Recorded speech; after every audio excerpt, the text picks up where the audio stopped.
গদাধরদা, এত সকালে আর এই ব্যাগ নিয়ে বাজার কি হয়ে গেছে? বাজার বাজার তো একটা গন্তব্য বাবু। আমি আজ বেরিয়েছি মহাপ্রস্থানের পথে। আমি আজ থাকবো না।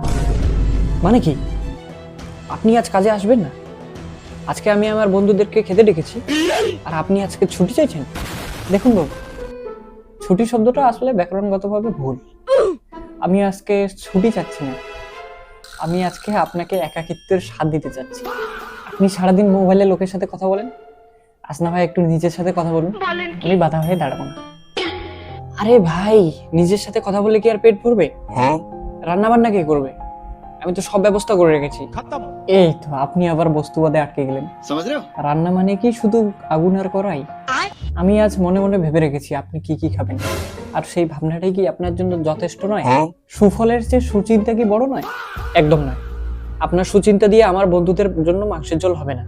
কেন যাচ্ছেন সেটা তো বলবেন। কোনো বিশেষ কাজ?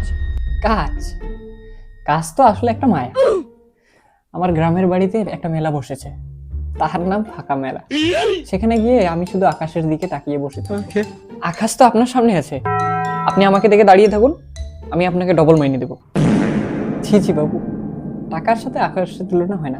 আপনি হলেন সীমিত আকাশ, আর ওই মাঠের আকাশ অসীম। আপনার দিকে তাকালে কেবল ওই মাসের শেষের মাইনের কথা মনে পড়ে।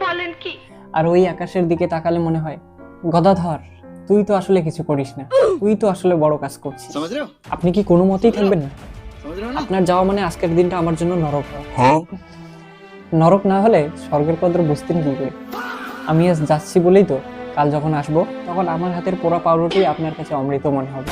আমি আসলে আপনার রুচি ফেরানোর জন্য আত্মত্যাগ করছি বাবু। আচ্ছা যান, কিন্তু কাল যদি না আসেন তাহলে কিন্তু আমি অন্য লোক দেখে নেব। অন্য লোক? সে তো আসবে শরীর নিয়ে। গদাধরের এই কথার মধু সে কি দিবে?